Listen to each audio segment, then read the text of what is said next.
So I'm going to go through the materials you'll be using for painting 1. I'm going to go down the list that you've been given. So I also want to point out some things that maybe you don't have to buy right off, because if you guys are under a budget or want to not spend so much money right off the bat, I'll be giving you the things that you definitely have to have. So everything on this sheet that you've been given will be in the packet at J&M, so you can just buy the packet and have everything included, or you can sub things in and out. So if you want to get something a little bit less expensive than what's on the sheet, that's fine. And then the people at J&M can help you with that and help you make choices. And also, if you don't want to buy everything that's in the packet, you can just take things out and then you only pay for what you're left with. So, first things first is all of the paints that you'll be needing. So the reason why you're getting the brands that you're getting is because they're not top quality, but they're also not bargain basement quality, because quality really does mean a lot when it comes to oil painting. So you are basically going to be buying what I would consider student grade, which is very, very good paint, and it's not as expensive as some others.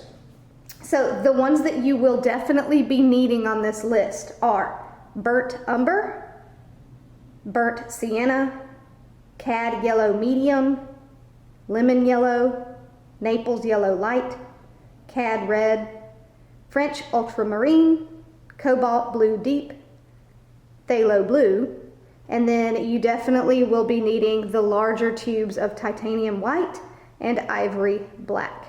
And with the Ivory Black, any cheap version is fine with me for that one. Okay, so in terms of the brush sizes, so I have 7 different kinds of brushes. If you don't want to buy all 7, you just need to have at least one for each kind, which means 1 flat, 1 round, and 1 angled brush, for a total of 3 brushes. So you also definitely need a palette knife, and so that is what this is. This is a palette knife. I prefer the metal because you get a lot of flexibility. See how springy that is for when you're mixing paint. You can get a plastic one. They're a lot cheaper, but they don't clean off as well, and you don't have that real kind of flexibility. It doesn't feel like you're really holding a tool, but that's up to you. Let's see, what is next? A canvas paper pad. So that is this. This is not the size you need. You need one that's at least 18 inches on one side, but this is basically what it is. It's a pad of actual pages of canvas. However, if at any point you would rather have an actual canvas, you can go to Michael's or J&M or Hobby Lobby and buy pre-stretched canvases at whatever size you want. Just again, remember, whatever you use needs to be at least 18 inches on one side. So let's see if I have an example of that. So you can buy packs of them, and they're just cardboard backing covered with canvas, so they're a little bit more substantial than the canvas paper. You can also buy pre-stretched canvases like this.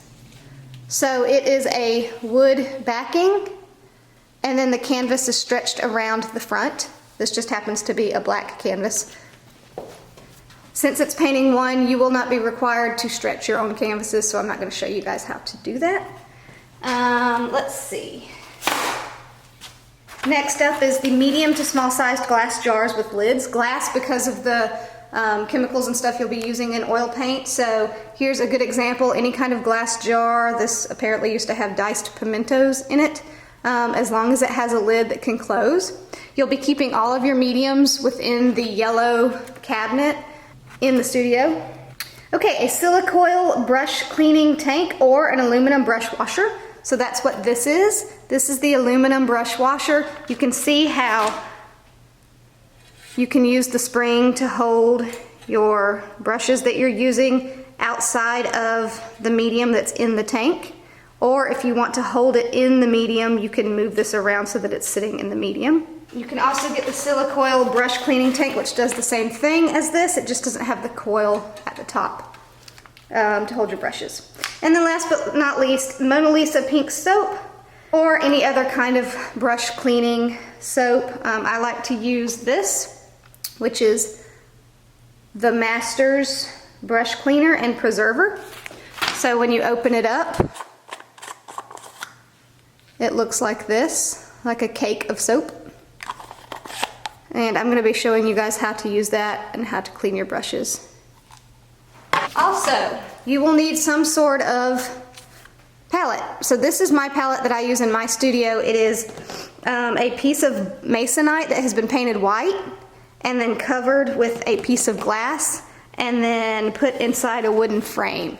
You guys cannot bring this kind of glass palette into the studio just for safety reasons. So you can use Plexi if you prefer, or you can, I believe in the packet there is also a palette paper pad. So it's essentially just like the canvas paper pad, but it has palette sheets that you can tear off or save when you want to save some paint and things like that, and it's less wasteful. The other option is to buy a picture frame from the dollar store or something, as long as it doesn't have glass and it's only using Plexi, and you can tape off the edges of that, paint the backside backing white, and then you have a nice plastic palette. Okay, for cleaning brushes, so this is, again, what I like to use, the Masters Brush Cleaner. And what you want to do is start your water and put just a little bit in to your container and brush your brush back and forth. Now you can do this here and then rinse as needed.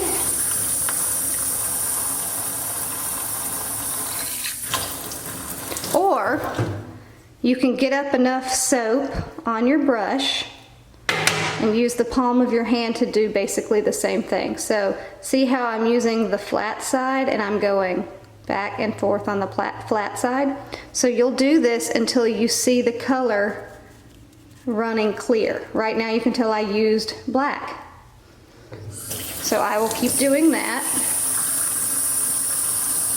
until everything runs clear. So you see that there's no more color, so all the paint is gone. So make sure that you rinse your hand really well, you rinse your brush really well, and then rinse out whatever pigment might be in your soap. Try to get all the moisture out of there as best you can and close it back up.